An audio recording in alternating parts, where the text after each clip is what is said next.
At the moment, it seems as if we've never been richer, never been wealthier, never been healthier, never been better fed and better housed and better clothed. And yet we don't talk about poverty. We don't seem to have a good social metric for when we are poor, for when those who are poor are poor. What we seem to see is those who are integrated and those who are not. Maybe historically that's a pretty decent benchmark. You're either in the social contract or you're outside of it, slumming it outside the city walls. But I think that in the modern era, in the moment right now, we don't have at all a social concept of poverty. We lack the capacity to distinguish relative forms of poverty and the absolute poverty of our own system. What we seem to fundamentally lack is poverty itself as a political concept. And therefore, we lack a politics of poverty, if you will. Perhaps there's no better example of this than really in clothing. The things that we all wear every day, the absolute essentials for our weathering the conditions of reality. When I go to the Amazon bin that I get my $1 jeans at or my fake vintage sweater, I pay $1 or $5 or $10. And then the same person buys it marked up at the original brand for 150, but it's the same thing. Is that not, in a sense, a destruction or dissolution of a concept of poverty? That the rich person wears the same thing as the poor person, and the only difference is not in the material, right, but is in the different ways that they're advertised and eventually sold. Now, imagine that you built an entire, not just economic system, but society off of the kind of false difference that is produced commercially between those two different objects, those two different commodities. Not only then would you destroy your concept of poverty, but you would destroy um, the society itself, which is meant to have workable, adaptable, materially heavy concepts of wealth, of poverty, in order to coordinate societal health, right? Social well being, in order to be able to say, this is a line we've crossed, which we should not have crossed.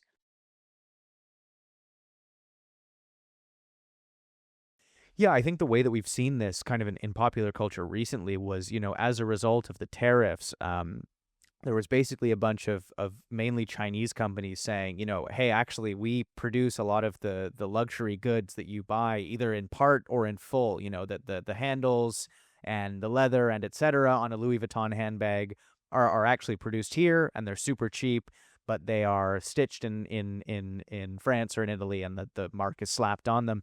But there's no actual difference, and that used to be a real thing. I mean, there's sort of the classic, sort of old wives' tale about, someone who's poor having to buy a pair of shoes 10 times because they're really shitty shoes versus a rich person having to buy them just once. And in the long run, the rich person spends, less money. Um, and there was like a real sort of dimension of money having gravity in this way. Money attracts other money, and it has real weight to it, and allows for social mobility in these ways where, poor people sort of stay poorer longer, whereas rich people don't, because they are able to hedge money or invest in things that are better. And I just don't think that we necessarily have that anymore. I mean, there are obviously still sort of luxury brands and material that's processed and is in some ways objectively better. But in many ways, is really not. And I think it's really kind of, as you said, destroyed this part of society that used to be very meaningful. These divisions were sort of real and were able to be processed and understood and honestly felt in a way that they just aren't anymore. It's almost destroyed the concept of society. I mean, we have a kind of play version of society. And society, I think, is already sort of set up theatrically, but we sort of have fake money and fake clothes and fake government and fake travel. I mean, money is a really interesting example, and you've just mentioned it. Money had gravity. I would say that money is not heavy anymore. Money is very light. And I don't mean that physically, I mean that conceptually. I mean that the reason why money is only good for hedging, the reason why money is only good for debt, for negotiating and or measuring that difference which I mentioned between the $10 and the $150, right? commercializing or rendering visible that difference is because, yeah, the money is lighter. Money is not just lighter in that its value is inflated and therefore it's a little bit less valuable, less useful, but precisely because money doesn't seem to negotiate these kinds of social differences anymore, right? I mean, money in a pre market context was not only literally heavier, okay, was based upon gold, was based upon precious metals. But in a weird way, money therefore reflected the possibility of social transformation with greater violence, and I mean this almost positively, with greater violence.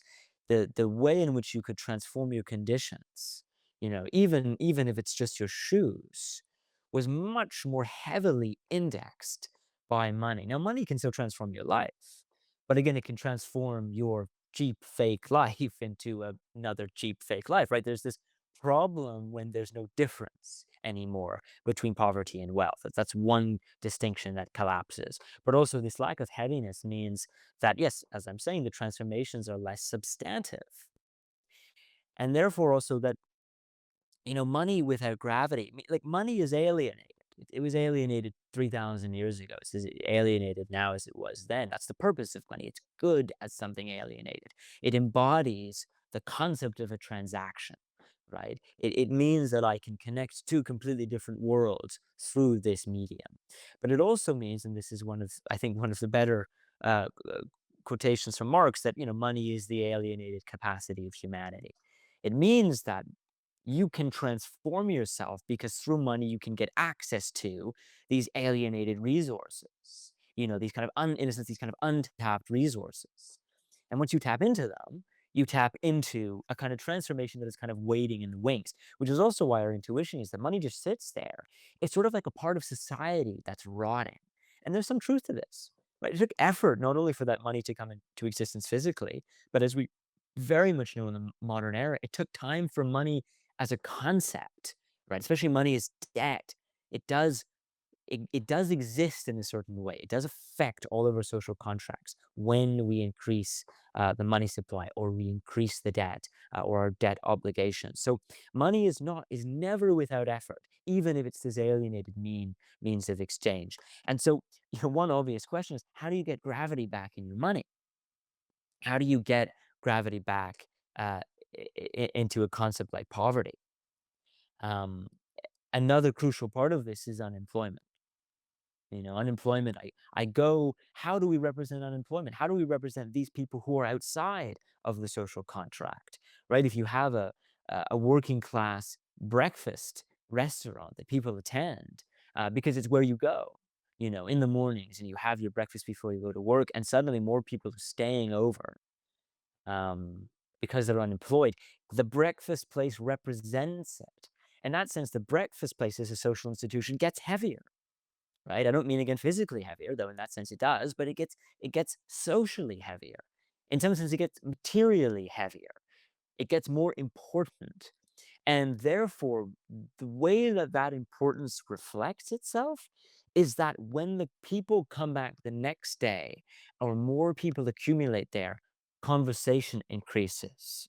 Greater forms of social texture increase. In other words, that importance, that sudden social heaviness manifests itself in heavier conversations, in heavier and therefore more meaningful um, decisions. Right? The beginning of politics might actually happen in the capacity not only for our money to get heavier, but also, say, in the context of unemployment, for the social places where people hang out to get heavier too.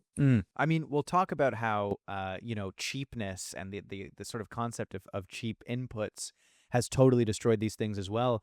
I mean, there was a time where, it was cheaper to cook at home than it was to go out to a restaurant because, of course, you incurred all of the costs of going to a restaurant, the service, and them having to pay their rent or their mortgage, their equipment, all of these things. And then there was a time where we got so efficient. I mean, I think you'll recall the sort of, late 90s and 2000s era of, the $5 footlong, where you could get something that no human should eat in one serving for an unbelievably cheap price. Of course, $5 was worth a little bit, more than, but the way that inflation works now, I mean, we just optimized so hard that, a new Taco Bell paid itself off so quickly that someone who is working class or oftentimes unemployed would often eat out for 3 meals a day. Now, this, of course, led to things like, obesity and unhealthy attitudes. But then we reached almost a point where then it became, not only did fast food become expensive again, cooking at home now, it's often kind of a toss up. If you want to make a certain dish that requires more than 6 ingredients, um, I mean, number one, things are only sort of made in family size capacities. And so you end up spending the same amount that you would to make the portion for yourself. We've reached this point where you can't do either. You can't even have sort of the breakfast restaurant or the family home where everyone stays if they're, unable to afford going to the restaurant because they're unemployed. All of these things have lost this social dimension in a way that is so reflected in price, or so related to price.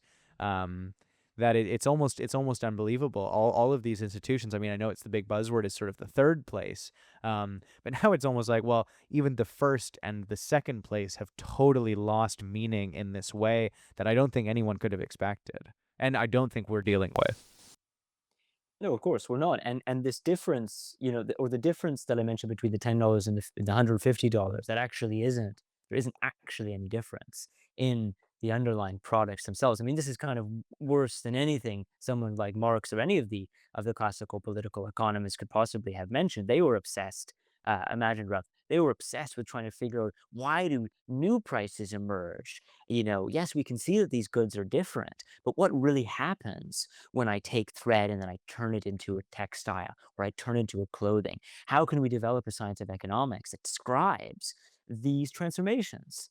Is it the productivity? Is it some X factor to do with human labor? Is it, as Marx argued, something to do with this surplus value? And therefore, there's a kind of ticking time bomb in terms of how much we can do with this value. In any event, this is much worse than what they could have imagined, because all of the exchange value, this sort of occurs as a pure financial and or commercial transaction, and therefore there's actually no difference anymore in the underlying products.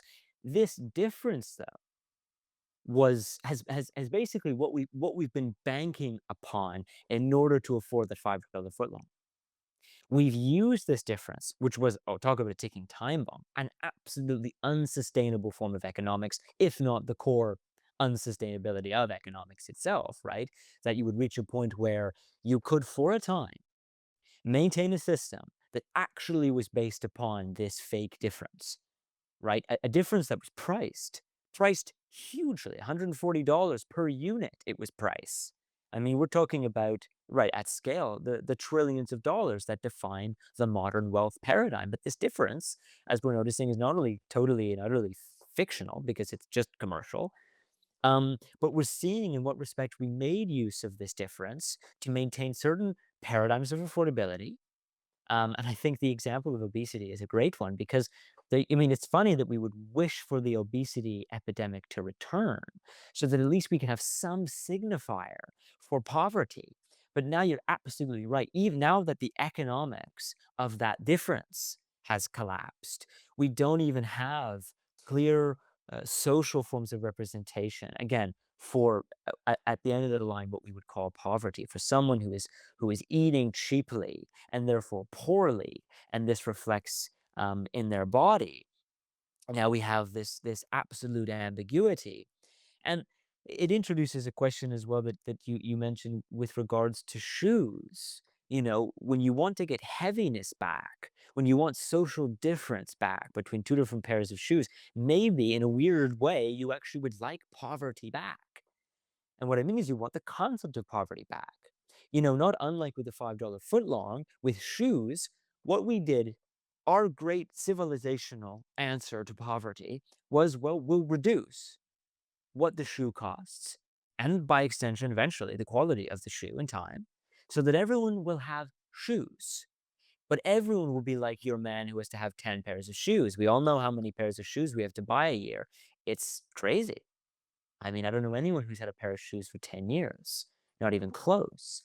So not only are we producing excess amounts of material that nonetheless means less, there's a kind of inflation in materiality, but we sort of have faked our way through the poverty problem. Because a true answer to poverty would be the capacity to provide everyone with 10-year shoes. And this is a problem we should try and solve. And if we don't know how to solve this problem, then we shouldn't be patting ourselves on the back.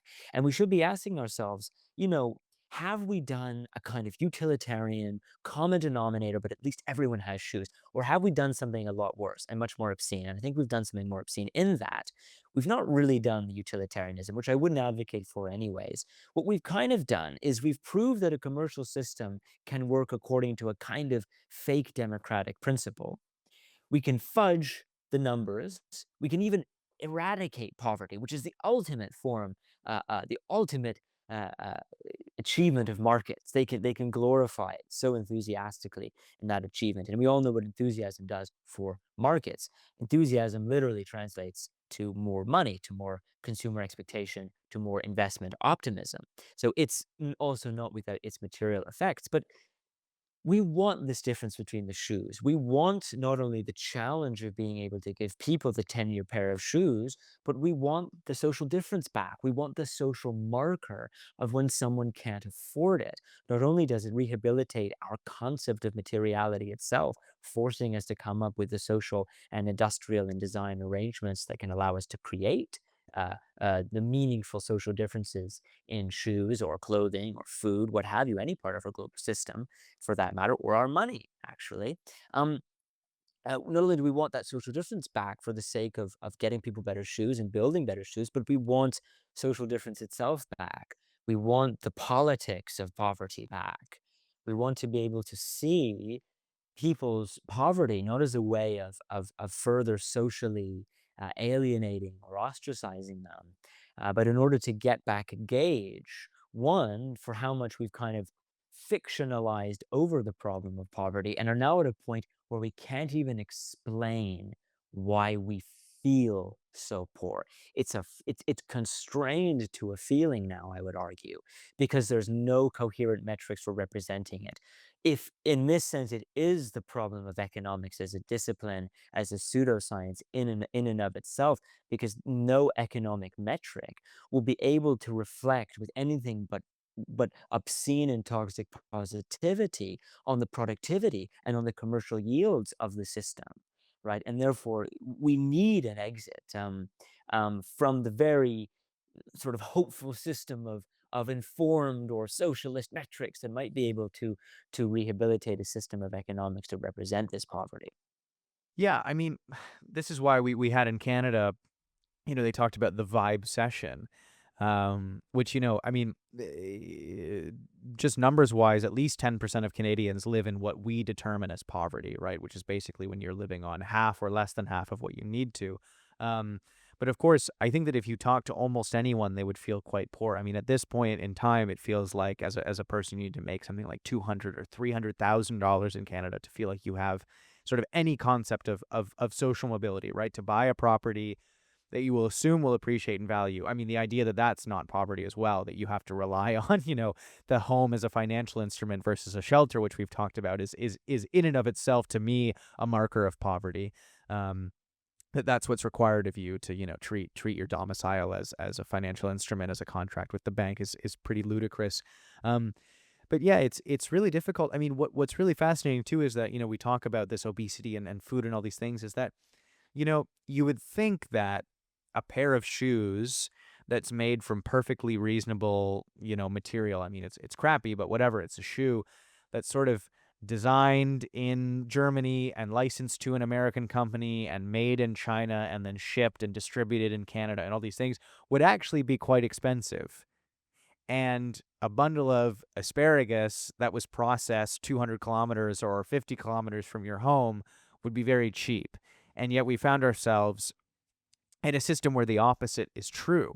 And that's to me what feels so impossible to fight against, is that, you're fighting against, number one, this shouldn't even make sense.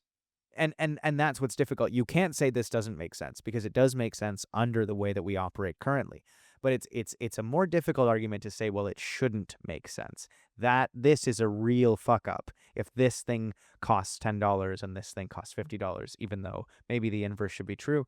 And the other thing is that we talk about the unaffordability of this cheapness too, where again, we are basically running from this. Eventually those prices sort of catch up in this way, or we just sort of slide towards the bottom where, yeah, now you have to buy 10 pairs of shoes a year because not only are they crap quality, they are unmaintainable, like quite literally. I mean, you used to have a pair of shoes that if you had the time, you could buff and re-sew and resole and do all of these things to. They were constructed in a way that made them able to be reconstructed and maintained and all of these things.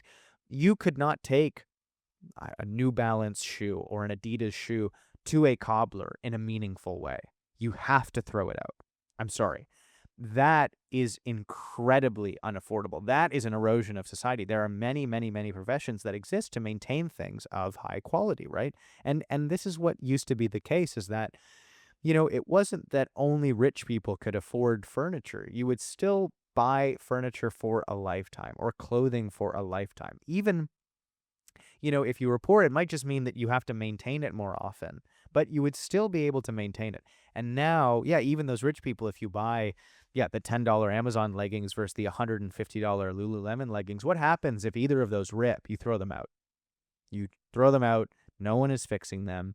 And that is, not only unaffordable, it's quite literally unsustainable. I mean, the amount of food waste and clothing waste that I don't think is talked about. I mean, it's a concern certainly, and there are a number of people that do talk about it.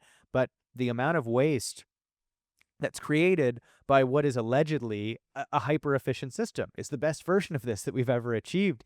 I mean, I think that really stares you in the face of how it's not working. The disparity in apparent pricing, and also the inefficiency that results and the waste that results from what is meant to be something that's totally optimized, I think is just totally undeniable at this point. And the waste is a very good example of this in materiality inflation that I mentioned, right? I mean, we not only can we not help but produce it, but it's not just that it's a waste because there's a cost associated with recycling it or trashing it or dealing with it or housing it or putting it in a landfill, but it's the fact that we can be producing so much materiality that doesn't mean anything, that we have no social institutions, as you said, for restoring, repairing that materiality, not just for our clothing, but apparently also for our politics, our lives, for the very creation and construction of political dialogue. I mean, I think that so much of this has gone into the internet, and yet this is so little of a help when it comes to the materiality of things. In the history of furniture, many of the craftsmen were poor, not absolutely poor, not exiled, slumming on the city walls poor, of course not. And there was a relative difference between the kinds of furniture they could make for themselves versus for their wealthy clients. But there was enough of a tradition, obviously, an economy, market, and society of craftsmanship, and very often it was things like, was it peacetime or wartime?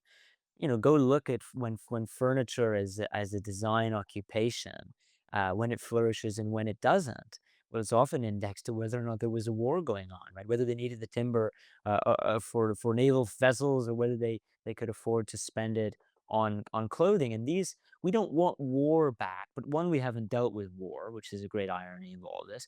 But even war is light, even war is cheap. Right? This is not a kind of madness, I think, that we're trying to produce on the podcast right now and sort of asking for war back. But the idea is, when is something important enough that it makes a difference? Where does difference exist, right? When difference not only seems to be swallowed up, right? So we have fake differences on the one hand, whereas quote unquote genuine differences are missing. But even I would argue poverty at the moment appears in its opposite, right? If you want to see where the poverty of the system is, go look at the wealth. Go look at the wealthiest objects, the wealthiest hedge funds, um, even the wealthiest individuals. I think mentioning the house is extremely important. Our answer is not necessarily to give everyone a $750,000 house. It's not even affordable. It's not affordable for everyone to take on the cost of a house. I mean, we don't have a housing strategy, even not just economically, but even socially. We don't even, it's funny, but we can't afford economics. That seems to be the situation we're in. This is what you mean by, the metrics don't work anymore. The pricing doesn't work. There's not going to be a price that will ever make this work on either end of the spectrum, either on the cheap end of the spectrum, which we've already explored, or the very expensive end of the spectrum. And when your prices are breaking down, your money is light. I think that for a moment at least, we need to reflect on some of the pre-market realities. And I'll go back to, the time when money was heavy. One of the biggest reasons why money was heavier, think about the medieval period, for instance, is because money was not the only thing that could be used to negotiate a social contract. Now, this was often for a very, very bad reason, because there were things like indentured servitude. The more romantic term for it was called vassalage. And this could be anything like a knight who becomes a vassal for a lord, chooses to protect him, and then takes some of, protects his borders, say at a great distance from where the lord himself lives. And this requires a more rigorous concept of vassalage, because now he is sort of defending his land at a distance, the land of his liege lord, um, all the way down to indentured servitude, which is anything but pretty. So obviously, there's no return to the medieval period, but maybe right now the political challenge, since I think that poverty and money can be fairly said to be very connected, is to try and think about how can we get a heaviness back in money. And one of the ways we can do it is to have other ways of negotiating social contracts outside of commerce. The thing that ended the medieval feudal period of land management was when it was suddenly possible for you to buy land, to expunge all of the social responsibilities associated with that land with money. It was a series of laws that they passed in the late 13th century, and before, in England in particular. And before that moment, it was not possible. You simply could not pay your way through everything. What would be interesting is if we could construct a politics in which it was not possible to pay your way through everything, in which therefore money got heavier as a result. Maybe this is the answer to inflation that the right wing conservatives cannot possibly come up with. Where money cannot pay your way through everything, and in which you have craftsmanship, design, material heaviness, and again, some of those social markers, whether it's the breakfast place where the unemployed meet, or an actual spectrum in terms of shoe quality that can reinforce for us the relative weights of our social goods and practices. But I mean, imagine that that is what your concept of poverty was that, I'm with a group of other unemployed people having conversations at a restaurant after 9 o'clock because I don't have anywhere to be, or I have to maintain my shoes or wax my coat more often than someone else. That to me in the modern era would feel almost more rich than maybe my current lifestyle, which is that, I have to go and shop less or shop at shittier stores or use Amazon and feel bad about it. That's my experience of being poor or have less experiences. I mean, you'll notice that oftentimes, and it's the case with wealthy people too, of course, but I think oftentimes if you are unable to sort of do things materially, I think this is where we get a lot of things like doom scrolling, right? Where you're just simply not living life because your time spent living life is often very tied to things like price. And so, people simply in many cases basically opt out. And now it almost feels like, I don't know, something radical or something different if you were the kind of person who chose to be, now it often requires actually to have a lot of money or to have, your some part of your life paid for to be an artisan, right? To do things like make stained glass or knit or do these other things requires being someone that doesn't need to work very much, or is well compensated or But it has no social effect. I mean, this I have to be a little bit ruthless of the sort of amateur craftsmen in our of society. It has course. no, this is, I mean, I think that you're right to point out, maybe a way of putting it is that there was more dignity to poverty back then, in older times. That doesn't mean you want to be poor, but it does mean that when there's dignity to poverty, there's more social texture for resolving poverty, for understanding the politics of poverty. And, boutique craftsmen are not creating social movements because, just like the doom scrolling, the fact that we can doom scroll as a social occupation is underpinned by global cheapness. It is underpinned by a very cheap life that is offered to all of us, democratically in some sense.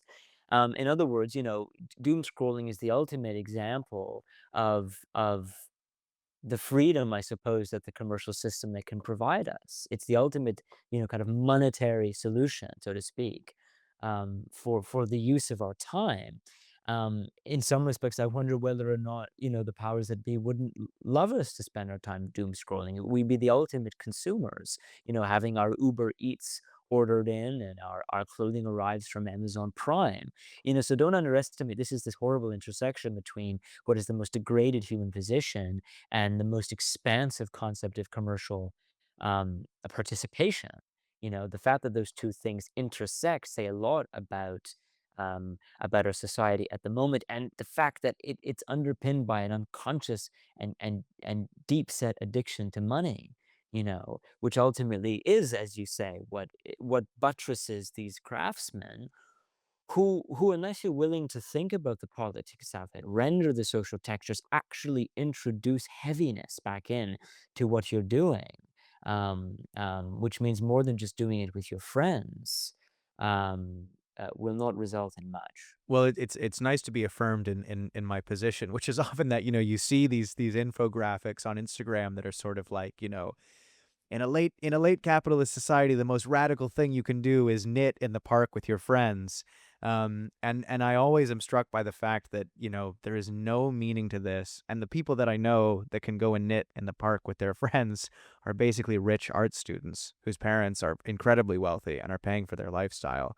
And I think that it's not that much different than doom scrolling. It feels like removing yourself sort of politically or from a sense of agency. And I understand wanting to disconnect, but I think it's important to know that this disconnecting or decoupling that we talk about, doesn't sort of just mean, tuning out and dropping out in this way that you can sort of reframe as in the tradition of an artisan or in the tradition of a craftsman.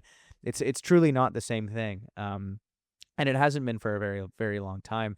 And I think that, when we advocate for going back to poverty, obviously we don't mean that everyone should be poor and, all of these things, but that you should introduce some social dimension to these things. And again, that does not mean going to the park with your friends.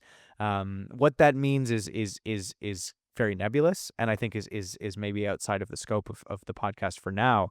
But I do think that it's important to make the change, or perhaps we can speak on it. Well, I'll just say the reason why it probably doesn't work is because it is a monetary solution. But it appears as some kind of material change. I don't have to get, that shitty service job so I can occupy my time knitting in the park. But the fantasy of people who participate in that is, oh, if only everyone else had rich parents, rich backers. This is the opposite of the social model that we need. We don't want everyone to become an artisan in a park backed by some imaginary, unseen, unconscious monetary system, right? This is the present system. This is what we have right now, a kind of antisocial production buttressed by extraordinary forms of debt.